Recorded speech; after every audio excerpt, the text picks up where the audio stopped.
Time நாங்கள் சிவா இந்தியாவில் காசு இருந்தால் எது வேணால் வாங்கலாம்னு சொல்லிட்டு இந்த விஷயத்தில் ப்ரூவ் பண்ணிட்டாங்க. அதாவது ஐஏஎஸ் போஸ்டிங், அதாவது கலெக்டரை வந்து காசு கொடுத்து வாங்கியிருக்காங்க.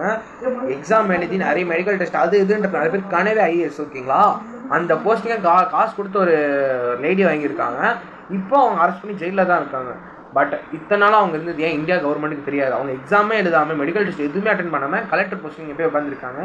எப்படி கண்டுபிடிச்சாங்கன்னா, ஏன்னா கலெக்டர் வந்து எல்லா இடத்துக்கும் போய் அவங்க எல்லாமே பண்ணியானு, பட் அவங்க எதுவுமே பண்ணலை. வெறும் ஆஃபீஸுக்கு வருவாங்க போவாங்க, அதுதான் அவங்களுடைய மெயின் வேலையாகவே இருந்திருக்கு. அதுக்கப்புறம் கலெக்டர் பதவி யூஸ் பண்ணி அவங்க அப்பாவோட பிஸ்னஸை டெவலப் பண்ணியிருக்காங்க. மக்களுக்காக அவங்க எதுவுமே பண்ணலை. அதுக்கப்புறம் தான் வந்து அங்கே இருக்கிற மக்கள் கம்ப்ளைண்ட் கொடுத்து அதுக்கப்புறம் அவங்க ஆக்ஷன் எடுத்ததுக்கப்புறம் தான் தெரியுது அவங்க கலெக்டரே கிடையாது, காசு கொடுத்துட்டு வந்திருக்காங்கன்ட்டு. இப்போ அவங்க ஜெயிலில் இருக்காங்க. இன்னும் இதே மாதிரி எத்தனை பேர் இருக்காங்கன்னு தெரியல. கொஞ்சம் கொஞ்சமாக நாட்டு வளருதுன்னு சொல்கிறோம், பட் காசு கொடுத்தா எது வேணால் வாங்கலாம்னு சொல்லிட்டு எல்லாத்தையும் ப்ரூவ் பண்ணிக்கிட்டு இருக்காங்க. சரி, ஓகே, அது வரை உங்களை விடைபெறுவது உங்கள் MS சந்தோஷ். பாய்.